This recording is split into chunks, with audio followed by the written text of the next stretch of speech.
Samantala, matagumpay na naitaboy ng Philippine Coast Guard ang mga barko ng China na malapit sa Zambales.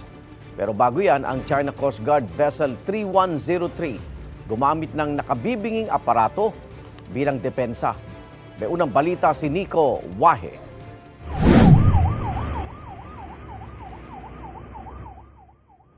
Ang malakas na wangwang na yan ay tinatawag na Long Range Acoustic Device o LRAD. Ayon sa PCG, ginamit ito ng Vessel 3103 ng China Coast Guard habang tila nakikipagpatintero sa BRP Cabra sa Zambales.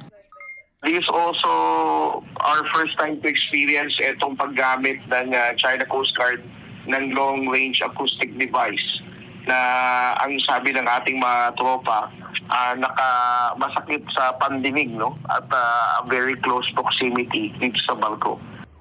Paraan daw ito ng China para itaboy ang BRP Cabra, lalo't nasa di kalayuan ng CCG Vessel 5901, ang tinaguriang monster ship ng China. May hirapan silang mag-move forward because BRP Cabra is just a few hundred yards away sa China Coast Guard.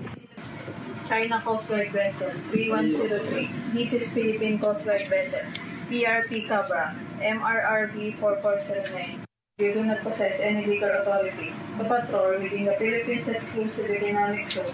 You are directed to depart immediately. Pero ayon sa PCG, tagumpay nilang napalayo ang mga Chinese vessel. The first day that we monitored the China Coast Guard monster ship was at 54 nautical miles. Ngayon, we were able to keep them away at a distance of 90 to 95 nautical miles. Ayon kay Defense Analyst Dr. Renato De Castro, gray zone operation daw ang ginagawa ng China. Gumagamit sila talaga ng coercive actions, harassment, and other measures short of the actual use of force. No? Although wala talagang paggamit talaga na tinatawag natin kinetic or lethal use of force, nevertheless, this is an indication ng talagang hostile yung action nila. No? Talagang nakakabahala. Hindi lang daw sa atin ito ginagawa ng China kundi maging sa Malaysia. Yung ginagawa sa atin ng mga Chino na intrusive patrol, ginagawa rin sa isang Southeast Asian country sa Malaysia. Pero tahimik lang kasi ang Malaysia. Tayo pinapalaga natin. Pero sa ngayon, hindi pa raw niya nakikitang sasakupin tayo talaga ng China. Paninindak lang daw talaga ang ginagawa ng China, lalo't alam nila na mas malakas sila sa atin. China ang merong pinakamalaking Coast Guard sa buong mundo. 700 ships. China rin ang merong pinakamalaking Navy sa buong mundo. Hindi lang tayo sinisindak, inuudyukan pa tayo. Inuudyukan tayo. Kaya nyo ba magsimula? Etong kakayanan namin. Subukan nyo lang.